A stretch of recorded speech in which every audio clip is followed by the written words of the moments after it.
नमस्ते सम्पूर्णमा तपाईहरु यो भिडियोलाई कहाँबाट हेर्दै हुनुहुन्छ अत्यन्तै महत्त्वपूर्ण भएको हुँदा तपाईले जति सक्दो शेयर गरिदिनु होला किनकि तपाईको चाहिँ हरेक नेपाली समाज चाहिँ यो भिडियो पुर्याइदिनु होला भन्न चाहन्छु र आउँदो दिनमा यस्तै भिडियोहरु हेर्नको लागि मलाई फलो गर्नु भएको छैन भने प्लिज फलो गरेर साथ दिनु होला। भनिन्छ नि अति नगर्नु अति गरे तपाईको क्षति हुन्छ भने जस्तै केही दिन अगाडि मात्रै एकजना तपाईको सेनमन गएको पढ्दै गरेका नेपाली अत्याधिक मात्रामा तपाईको मदिरा सेवन गरेर तपाईको एकजना जापानिजको रुमभित्र प्रवेश गरिसकेपछि उनी अहिले चाहिँ प्रहरीको नियन्त्रणमा छन् र उनीमाथि अनुसन्धान भइरहेको छ।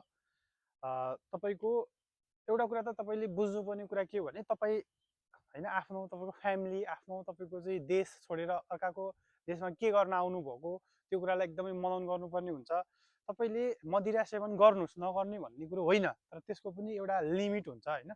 तपाईले कुनै पनि कुराको लिमिट क्रस गर्नुभयो भने तपाईलाई धेरै इफेक्ट पर्छ हैन। यस्तो कुराहरु एकदमै मनन गर्दा हुन्छ। तपाईले मदिरा सेवन गर्दा पनि तपाईको रुम भित्र गर्नुस् हैन, रुम भन्दा बाहिर चाहिँ नगर्नुस्।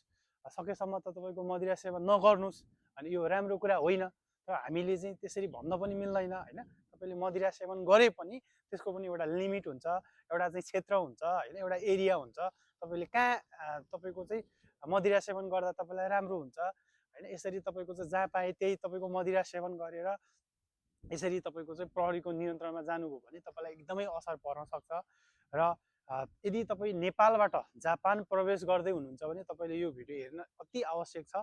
जापान भनेको एउटा रुल एन्ड रेगुलेसनमा अत्यन्तै एकदमै तपाईको चाहिँ एकदमै कडा गर्ने एउटा एकदमै रुल एन्ड रेगुलेसन भएको तपाईको चाहिँ कन्ट्री हो हैन। त्यसैले गर्दा तपाईले यहाँ चाहिँ एकदमै यहाँको तपाईको रुल एन्ड रेगुलेसन एकदमै कडा भएको कारणले गर्दा तपाईले यो कुरामा एकदमै ध्यान दिनु होला हैन। जापानमा आउँदै हुनुहुन्छ भने नयाँ भाइ बहिनीहरुलाई मेरो एउटा यो सन्देश हो।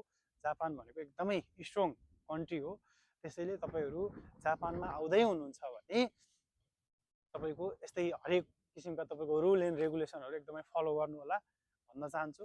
धन्यवाद।